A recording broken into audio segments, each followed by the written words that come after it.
जइसन तू तो लागेलू गोरी चॉकलेट जइसन कनी चीखे तो बाटे सवाद कइसन तू तो लागेलू गोरी चॉकलेट जइसन तू तो लागेलू गोरी चॉकलेट जइसन तू तो लागेलू गोरी चॉकलेट जइसन सुना हम तो लागे नी राजा चॉकलेट जइसन हम तो लागे नी राजा चॉकलेट जइसन चिखलाया के बाटे सवाद कइसन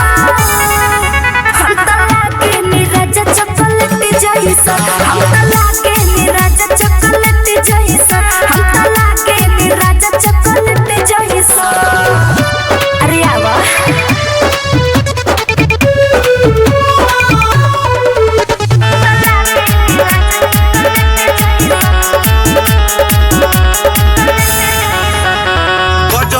चाल बाटे गजब के देवर चीखे मत सवाद हो कवन फ्लेवर गजब के चाल बाटे गजब के देवर चीखे मत सवाद हो कवन फ्लेवर होठवा से होठवा तू जइसे सटइबो सच कहता ने राजा बड़ी मजा पइलेबो बुझला गाल लागेला तो हर केक जइसन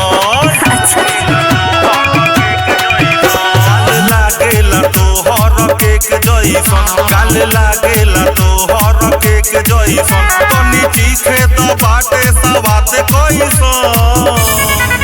तू तो लागेलू गोरी चॉकलेट जइसन तू तो लागेलू गोरी चॉकलेट जइसन तू तो लागेलू गोरी चॉकलेट जइसन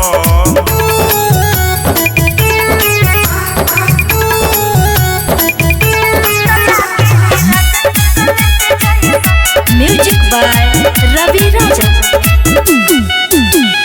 इंस्टा पे रोजे रोजे डालेलू तू रील हो गजब गजब के देखावेलू तू फील हो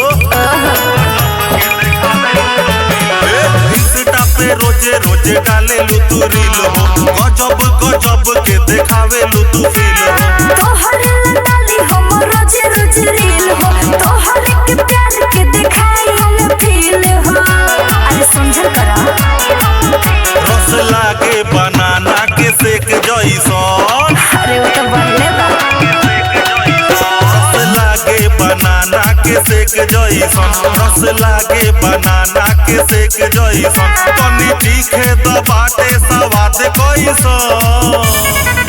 तू तो लागेलू गोरी चॉकलेट जइसन तू तो लागेलू